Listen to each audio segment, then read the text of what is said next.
24 News ձեր հարցը։ Հարցս ուղղում եմ երկու պատգամավորին էլ։ Կառավարության երեկվա հայտարարությունը եւ Նիկոլ Փաշինյանի այսօրվա գրառումներից հետո առասարակ մի հարց է ընդհանրեն առաջանում. ուր եք տանում այս երկիրը ու ինչ ծրագիր ունեք եւ ինչ եք ուզում անեք այս երկրի հետ։ Եթե նկատի ունեք կառավարության նիստում վարչապետի հնչեցրած արտահայտությունը, ես ուզում եմ ուղղակի մի բան հասկանալ, մենք դուք լրագրողներդ հասարակությունը արդյոք նույն հայերենով ենք խոսում եւ հասկանում ենք խոսքը։ Վարչապետի խոսքը ուղիղ պաշտպանություն էր մեր եկեղեցիների, այդ եկեղեցիները անեղծ պահելու կոչ էր, բայց ինչու հոգեվորականությունը հանկարծ հոգեխանգարմունքի մեջ ընկավ, փոխարենը ողջունելու, որ վարչապետը իրենց մշակութային կոթողները, արժեքները փորձում է ավելի զերծ պահել ամեն տեսակ պղծումից կամ եղծումից եւ փոխարենը կանգնելու վարչապետի կողքին սկսեցին քննադատել։ Ես կարծում եմ, որ սխալ մեկնաբանվել կամ չի ընկալվել վարչապետի խոսքը,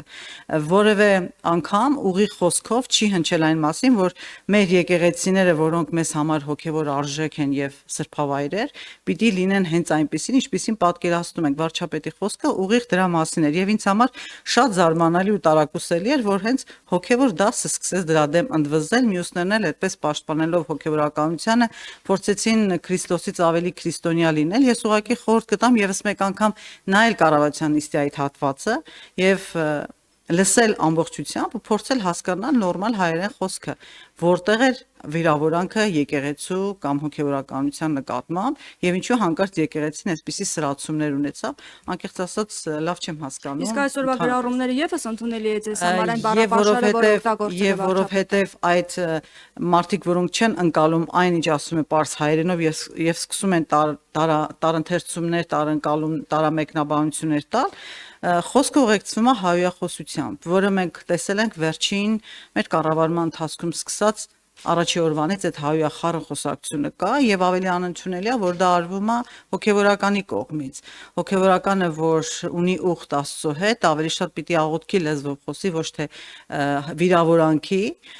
ավելի շատ օրինակ պիտի անի, ոչ թե նզովք, բայց երբ որ դա անցնում է արդեն անձնական վիրավորանքների դաշտը, պետքա պատրաստ լինեն նաեւ լսելու անձնական վիրավորանքներ, այո։ Չմոռանաք հավանել տեսանյութը եւ բաժանորդագրվել Civic AM-ի YouTube-յան էջին։